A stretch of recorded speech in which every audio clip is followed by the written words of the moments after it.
जब आमिर की आयशा से तलाक हो गई, फिर उसके बाद उसकी जिंदगी अब पूरी तरह बदल चुकी थी। दिल्ली की भागती दौड़ती जिंदगी में उसने खुद को खो दिया था। फिर भी कहीं ना कहीं अतीत की कुछ परछाइयां उसके साथ चलती थीं। कभी जब अकेला होता या जब रात का सन्नाटा गहरा हो जाता, तो उसके जहन में एक चेहरा उभर आता, आयशा का। वो लड़की जो उसकी जिंदगी में 2 साल पहले थी और फिर एक दिन बिना कुछ कहे चली गई। उसने बहुत कुछ समझने की कोशिश की थी उस वक्त, कि क्यों, कैसे, कब सब बिगड़ गया, मगर जवाब कभी नहीं मिला। ब्रेकअप के बाद आमिर ने खुद को काम में डुबा दिया था। सुबह ऑफिस, रात देर तक बैठकों का सिलसिला, फिर घर जाकर थक कर सो जाना। वो खुद को भूल गया था और शायद दुनिया भी भूल गई थी कि कभी वो मोहब्बत में था। लेकिन वक़्त के साथ दर्द कम हो गया।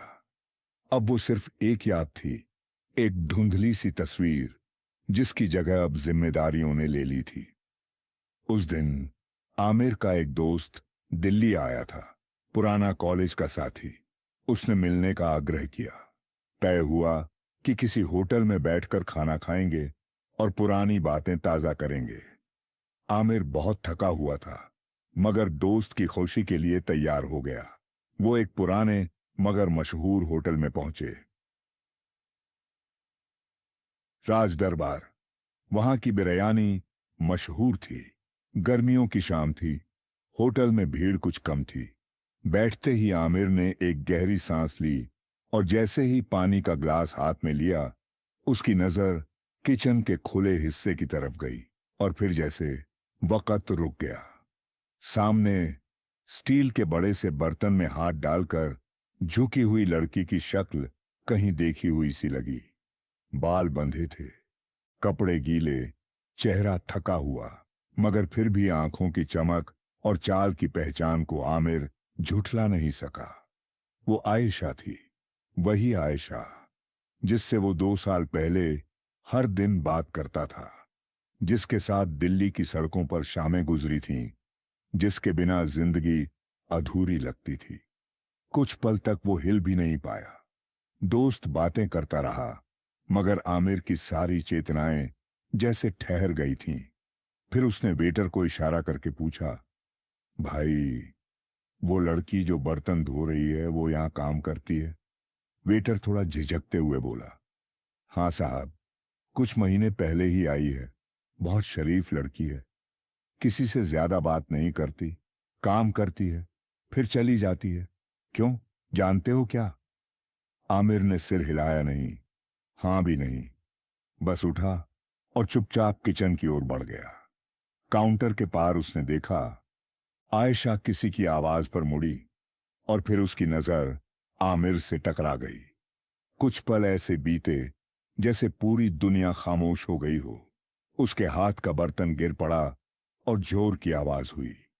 बाकी कर्मचारी चौंक गए, मगर वो बस देखती रही आमिर की तरफ, जैसे यकीन न कर पा रही हो कि वो सामने खड़ा है। आमिर ने धीमे से कहा, आयशा। उसकी आंखों में आंसू आ गए। वो कुछ बोल नहीं पाई, बस वहीं खड़ी रही। आमिर ने मैनेजर से अनुमति मांगी और उसे बाहर आने को कहा। आयशा कुछ देर झिझकी, फिर सिर झुकाकर बाहर आ गई। होटल के पीछे एक छोटी सी गली में दोनों आमने सामने खड़े थे और बीच में 2 साल की दूरी, हजार सवाल और अनकहे लम्हे थे। आमिर ने धीरे से पूछा, ये क्या कर रही हो तुम, यहां कैसे? आयशा ने जमीन की तरफ देखा, उसकी आंखें लाल थीं। फिर उसने कहा, जिंदगी ने वहां छोड़ दिया जहां कोई और चारा नहीं था। तुम्हारे जाने के बाद सब बिखर गया। घर में अब्बू को ब्रेन स्ट्रोक हो गया, अम्मी का देहांत हो गया और मैं अकेली रह गई। रिश्तेदारों ने मुंह मोड़ लिया। कुछ दिन सिलाई का काम किया, फिर वो बंद हो गया। किसी तरह जिंदा रहने के लिए काम तलाशती रही और यहां आ गई। आमिर सन्न रह गया। उसे खुद पर गुस्सा आया। क्यों उसने कभी जानने की कोशिश नहीं की कि आयशा कैसी है, क्यों उसके गायब हो जाने को बस एक स्वाभिमानी दूरी मान लिया। उसने पूछा, तुमने मुझसे मदद क्यों नहीं मांगी? आयशा ने एक फीकी हंसी दी, क्योंकि मैं जानती थी कि तुम नहीं आओगे। तुम्हारा परिवार, तुम्हारे दोस्त, सब मुझे गलत समझते थे। मैं तुम्हारी जिंदगी में बोझ नहीं बनना चाहती थी। ब्रेकअप भी मैंने इसलिए किया ताकि तुम आगे बढ़ सको। मगर मुझे क्या पता था कि मेरे पीछे कुछ नहीं बचेगा। वो बोलते बोलते रो पड़ी। आमिर का दिल बैठ गया। उसने धीरे से उसका हाथ पकड़ लिया। आयशा, मैं आगे नहीं बढ़ा, बस चलता रहा। और आज जब तुम्हें देखा, तब समझ आया कि मैं क्या खो चुका हूं। आयशा ने हाथ छुड़ा लिया। अब क्या फर्क पड़ता है आमिर? जिंदगी अब बहुत आगे निकल गई है।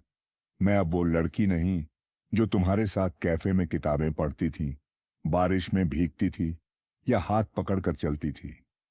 अब मैं बस एक काम करने वाली औरत हूं जो लोगों के बर्तन धोकर अपना पेट पालती है। आमिर ने उसकी आंखों में देखा। मगर मेरे लिए तुम वही आयशा हो जिससे मैं मोहब्बत करता था और अभी भी करता हूं। कुछ पल दोनों चुप रहे। फिर आमिर ने अपना कार्ड उसकी तरफ बढ़ाया। कल छुट्टी ले लो, मेरे साथ चलो, सिर्फ एक दिन। फिर चाहे तुम लौट जाना, मगर मुझे एक दिन दो, सब बताने का, तुम्हें सुनने का। आयशा ने कार्ड लिया, मगर कुछ नहीं कहा, बस धीरे से वापस अंदर चली गई। रात आमिर के लिए बेचैनी भरी थी। उसने नींद नहीं ली। अगले दिन सुबह से होटल के बाहर खड़ा रहा। घड़ी की सुइयां चलती रहीं, लोग आते जाते रहे, मगर आयशा नहीं आई। 2 घंटे बीते, 3 घंटे, फिर शाम होने लगी। आमिर को यकीन हो गया कि वो नहीं आएगी। शायद उसे माफ नहीं कर पाई, या शायद दुनिया से लड़ी नहीं। तभी उसके पीछे एक धीमी सी आवाज आई, तुम्हारा एक दिन अभी बाकी है। वो मुड़ा। आयशा खड़ी थी, पुराने सूती सलवार में, आंखों में वही गहराई और हाथ में उसका कार्ड। आमिर की आंखों में चमक आ गई। वो चुपचाप उसके साथ कार में बैठ गई। उसी दिन उन्होंने बहुत बातें की, बीते हुए हर लम्हे को टटोला, हर उस गलती को माना जो दोनों ने की थी।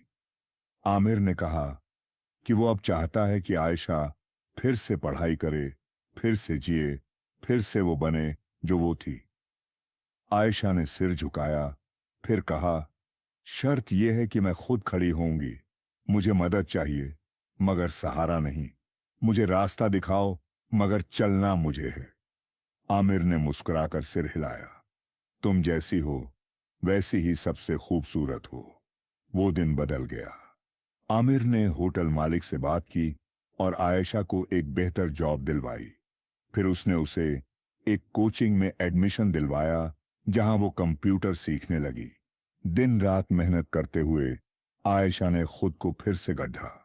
वो फिर से मुस्कुराने लगी, फिर से बातें करने लगी, और सबसे बड़ी बात, वो फिर से सपने देखने लगी। 1 साल बाद वो एक नामी कंपनी में नौकरी करने लगी। आमिर ने कभी उससे कुछ मांगा नहीं, बस साथ खड़ा रहा। और फिर एक दिन, जब दोनों पुरानी उसी गली से गुजर रहे थे जहां होटल था, तो आयशा ने कहा, अगर उस दिन तुम वहां नहीं आते तो शायद मैं यकीन करना छोड़ देती कि कोई अब भी मुझे मेरी जिंदगी में वापस खींच सकता है। आमिर ने मुस्कुराकर कहा, और अगर तुम बाहर ना आती तो मैं यकीन करना छोड़ देता कि प्यार दोबारा भी मिल सकता है। दोनों में हल्के हल्के मुलाकातें बढ़ने लगीं। दोनों अपने सुख दुख एक दूसरे के साथ शेयर करने लगे, और वह एक दूसरे को फिर से पाना चाहते थे। और फिर कुछ समय बाद उन्होंने दोबारा शादी कर ली, और दो टूटे हुए लोग फिर से जिए। क्योंकि कभी कभी जिंदगी सबसे बड़ा जवाब देती है वहां जहां हम उम्मीद करना छोड़ देते हैं।